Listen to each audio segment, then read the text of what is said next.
Welcome to NEXTGames video on how to beat Trial by Earth against Titan on any difficulty. Now this is one of the January 2020 monthly objectives, so I wanted to be sure to get this video out before February's update.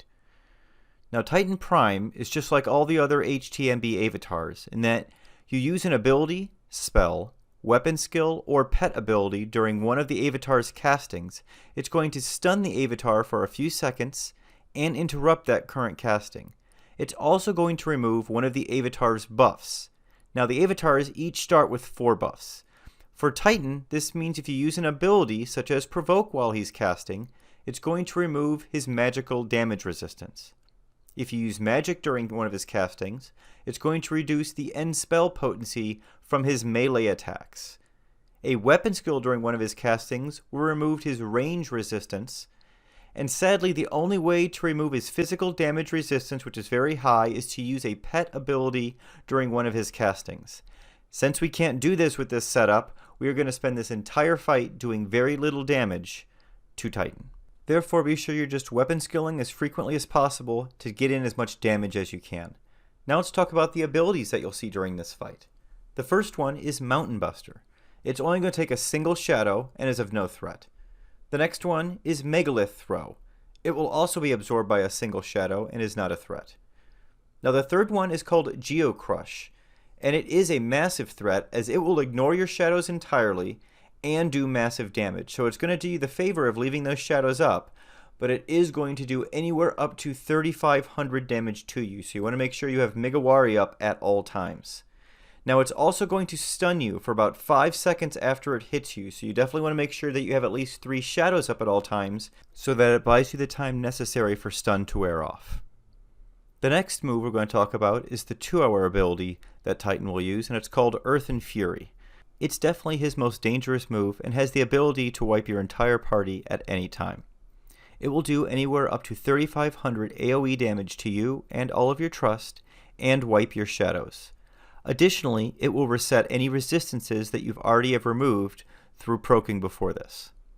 Therefore, it is critical that you keep Megawari up at all times for you to deal with this. To deal with this, you want to make sure that you have Megawari up at all times, and you also want to make sure that you double up on your trust, so that if you do happen to lose a few, you can still finish the fight with the ones that remain. Now let's talk about the 4 spells that Titan has access to.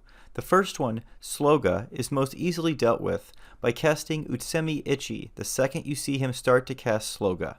What this will normally have the result of is having you put up your Ichi shadows as soon as you lose either your San or your Ni shadows. Now you will have slow on you, so this is going to make your recast for Ichi high. However, shortly after this, Yoran should erase it, and then Koru or the King of Hearts should rehaste you, so that by the time you need to recast Ni or San, that slow is off of you and you have that haste. The next 2 spells, both Stone 5 and Quake 2, you just want to let those bounce off your shadows, and if you can, you want to try not to interrupt them, because you want to save your interrupt ability for this last spell of Stoneja. Now it's important to note that you can only stun the avatar using an ability, a spell, or a weapon skill once. After you've triggered that one method, you can no longer stun them again using that method until that avatar has used Earthen Fury. So this means we definitely want to save our Provoke macro for when he's casting Stoneja so that we can use it to interrupt that spell. It sadly means that if he uses a second use of Stoneja before he uses Earthen Fury, that's definitely going to hit you and perhaps your party. This is why you definitely want to 1. Make sure you always have Megawari up, and 2. Try and position yourself as far away from the party as possible. If you do this correctly, Stoneja will hit only you. That should be all the details you need in order to take on this fight. I suggest you start on the normal difficulty and then work your way up from there. Here's an example of what the fight would look like on the very difficult difficulty.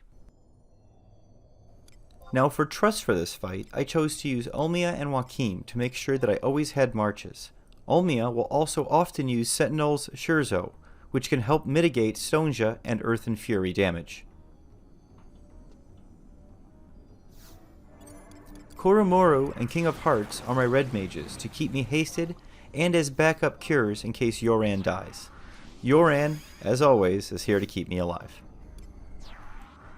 I am using my SU5 Path B Fudo Masamune for this HTMB along with my Path C Fudo Masamune, as the additional 300 hit points is far more helpful to me than the small amount of damage my normal Rimas do over these weapons.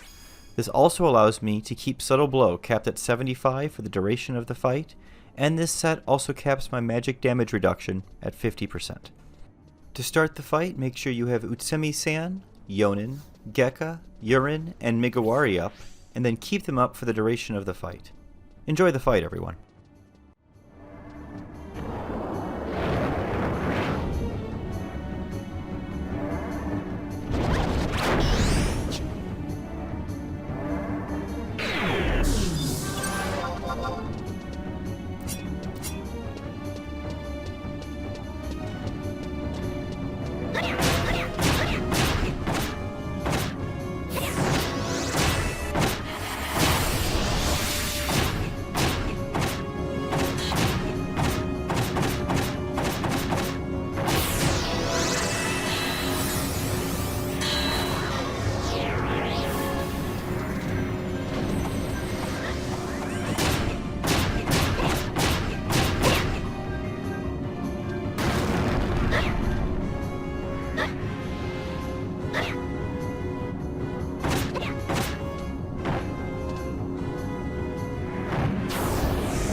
thanks for watching, everyone. We'll see you next time.